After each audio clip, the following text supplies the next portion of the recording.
Hello friends, तो चलिए आज की क्लास में हम लोग देखते हैं कि समांतर श्रेणी क्या है। आज का टॉपिक क्या है? तो समांतर श्रेणी, इसी को देखते हैं। इसे समझने से पहले आप लोगों से कुछ सवाल करते हैं, देखते हैं कि आपको इसमें कितना जानकारी है। जैसे यहाँ 2, 4, 6, 8, 10 डॉट डॉट डॉट। दूसरा है 2, 4, 8, 16, 32 डॉट डॉट डॉट। उसके बाद 1 का होल क्यूब, 2 का क्यूब, 3 का क्यूब, 4 का क्यूब, 5 का क्यूब। आप बताइए कि इनमें से कौन समांतर श्रेणी के अंदर है? इनमें से कोई एक ऐसा है जो समांतर श्रेणी है? आप कहेंगे कि क्या फर्क है? सबका कुछ ना कुछ स्पेशल विशिष्ट नियम लगा हुआ है सभी में। जैसे यहां देखिएगा तो इसमें 2 इसी संख्या में बार बार 2 ऐड हुआ है। जैसे 2 में ऐड हुआ 2, 4, 4 में 2 ऐड हुआ 6, 6 में 2 ऐड हुआ 8। इसमें क्या हुआ है? 2 का गुना 4, 4 का गुना 2 से 8, 8 का गुना 2 से 16, 16 का गुना 2 से 32। ठीक, कुछ ना कुछ यहाँ पे विशिष्ट नियम लग रहे हैं। जैसे यहाँ 2 का ऐड हुआ, यहाँ 2 का मल्टीप्लाई हुआ। यहाँ पे आप देख रहे हैं कि 1, 2, 3, 4, 5, 6, 7 है। उसके बाद इसके क्यू है, सभी का क्या है? क्यू। आगे का संख्या आप लिख सकते हैं। तो यहाँ विशिष्ट नियमों का पालन हुआ है। तो ये समांतर श्रेणी नहीं है, बल्कि क्या है? अनुक्रम। क्या है? इसे हम अनुक्रम कह सकते हैं, यानी कि ये किसी ना किसी क्रम में है। लेकिन आप जो इसको देख रहे हैं ये एक समांतर श्रेणी में है। इसमें है समांतर श्रेणी। चलिए आगे जानते हैं कि समांतर श्रेणी क्या कहता है।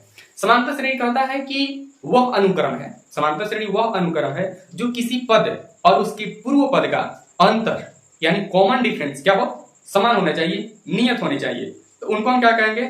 समांतर श्रेणी, यानी कि अर्थमेटिक प्रोग्रेशन। प्रोग्रेशन जिसे एपी भी कहते हैं, अर्थमेटिक प्रोग्रेशन। अब बात आता है कि अगर ये एपी है तो क्या ये कुछ नहीं है? ये कुछ है, लेकिन इसकी जानकारी आपको आगे की उच्च क्लासों में मिलेंगे। बहुत होते हैं एपी, जीपी, एचपी, बहुत सारी इसमें आपको पढ़ने को मिलेगा। तो आइए जानते हैं कि इसका क्या है। चलिए थोड़ा सा इसको साफ कर लेते हैं। यहाँ पे आप देख रहे हैं कि ये मान के चलिए हमारा कोई भी पद ले लीजिए जिसे पूर्व पद हो। अगर इसका लेते हैं तो इससे पहले नहीं है, इसको हम ले लेते हैं। अगर 4 में से अगर 2 को माइनस करते हैं तो क्या आएगा हमारा? 2। ये अगर पद लेते हैं तो इससे पूर्व पद इससे क्या है? 4। तो ये 6 और ये क्या है? 4। क्या हुआ? 2। अगर इसको मान लेते हैं पद तो 10 में से इसका पूर्व पद क्या है? 8। तो कितना हो? 2। यानी कि सभी का क्या है? मान क्या है? नियत, जिसे कहते हैं क्या? कॉमन डिफरेंस, सार्व अंतर, जिसे हम डी से भी सूचित करते हैं। कॉमन डिफरेंस सीडी होगा, लेकिन केवल डी से आप सूचित कर सकते हैं। तो यहां ये हो गया। अब बात आता है थोड़ा सा और, सभी पदों का योग, तो उसे हम डिनोट करते हैं एसएन से, यानी कि एन पदों का योग, एन पदों का योग, एन पदों का योग का सिंबल एसएन, और सार्व अंतर का क्या हो गया? डी। एपी समांतर श्रेणी, तो एपी आपको पता ही चल गया।